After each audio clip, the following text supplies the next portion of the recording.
We have not discussed anything to do with the candidature of the Right Honorable former Prime Minister Raila Odinga. It was not part of the government agenda here today. Here we are discussing government agenda. It was not part of it. But maybe just for clarity, let me say this. Whenever any Kenyan applies for a job or is nominated for a job anywhere in the world, that Kenyan is viewed as a Kenyan. The former Prime Minister Raila Odinga, in his rightful place as a Kenyan, if he has offered himself for an international job, the people of Kenya are obligated to support Raila Odinga as a Kenyan. He's not going to the AU as leader of ODM or a member of ODM. He's going to AU, or he has put his bid to be nominated for a position in AU as a Kenyan. And we shall treat the former Prime Minister Raila Odinga as a Kenyan and support his bid as a Kenyan. Thank you. Yeah. So,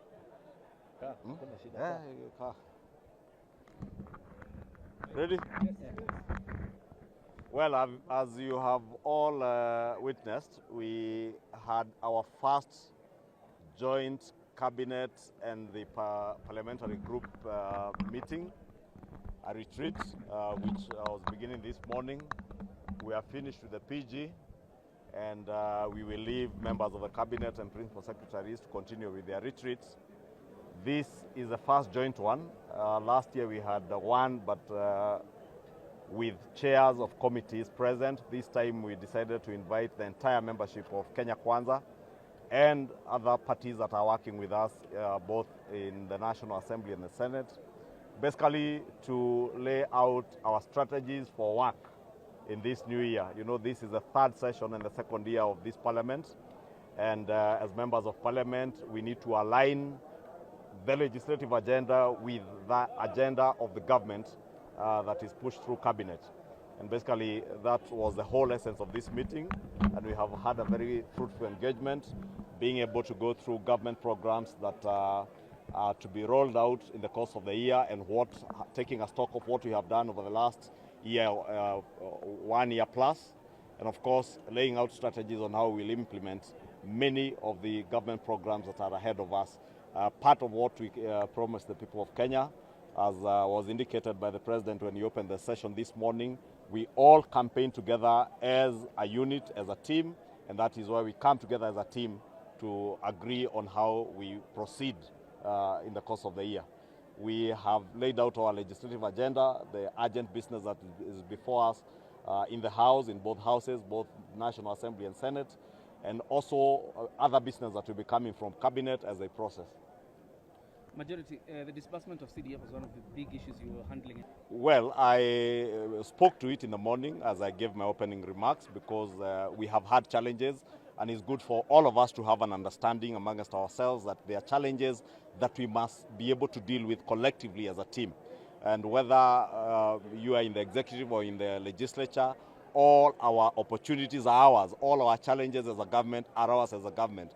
And we have implored on all our members to bear with the executive when there are challenges here and there, but there is also the very firm commitment from the National Treasury that NGCDF will be disbursed at the rate of 10 billion shillings every year. It's indeed imperative to state that for the first time last year, government was able to disburse 100% of NGCDF beginning from the end of February. This year we have started much earlier. In the month of January, we were able to disburse 10 billion shillings.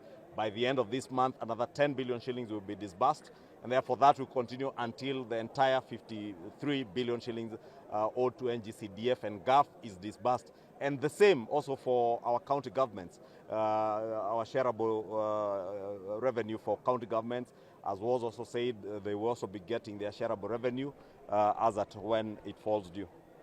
There's 2,500 jobs asked for grant, but only 500 have applied. And when the president said that, there seems to be a disconnect between the MPs, the legislature, and the cabinet. Do you think there's something like that? Because no one has made any effort to look for their constituencies and try to get them this one. Do you think there's a disconnect between the legislature and the cabinet? I have seen what you have reported in many of your forums on social media. But it's important to state that, yes, government did advertise for 2,500 jobs, nursing jobs, going to Saudi. There was, of course, that concern that members of parliament were not able to relay the same to their constituents in time. And basically, that's what the president was challenging members of parliament, that we have a huge responsibility as leaders to also be part of conveyors of information back to our people, that we do not expect that our people in the villages will have access to newspapers, will have access to social media where these advertisements are, that we take a more proactive role in being able to communicate what is good and what is beneficial to the people back in our villages and in our constituencies. I think members of parliament have taken that very positively. When, after you left, when the cabinet secretary, Florence Bore, came up to speak, she did state the challenges that were there with those job applications. Indeed, about 1,100 Kenyans applied, only 500 qualified, and therefore the ministry will also be more proactive, not only in communicating, but also being able to engage with members of parliament to know the right skill set for such opportunities. And not just in Saudi, there are opportunities coming up, as has been reported in the meeting. The bilateral agreement between our country and the Republic of Germany is going to be concluded in the next few weeks, and there will be many more opportunities, close to 250,000 job opportunities for Kenyans.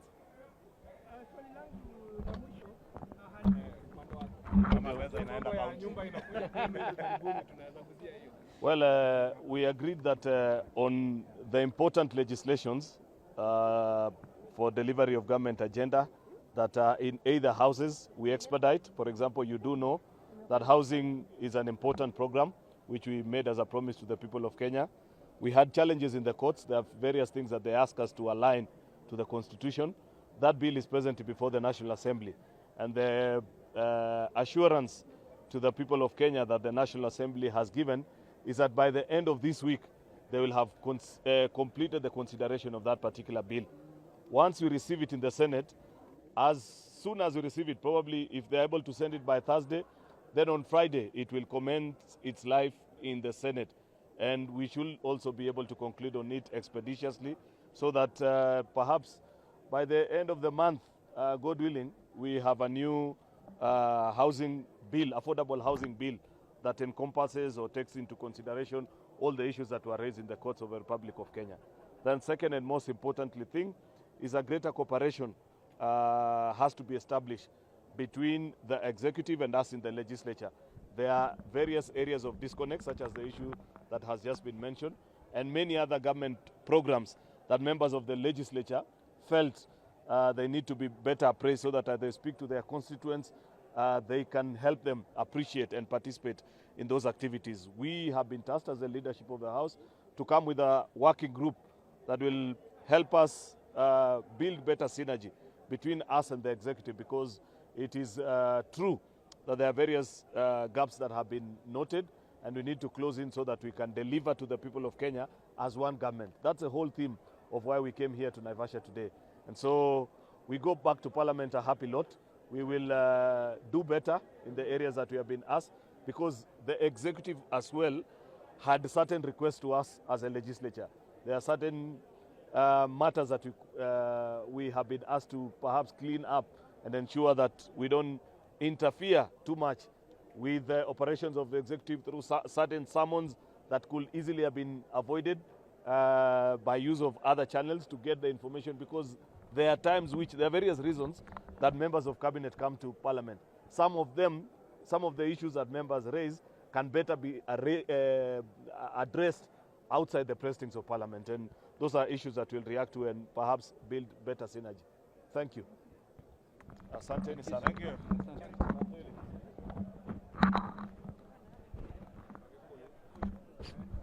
Yeah.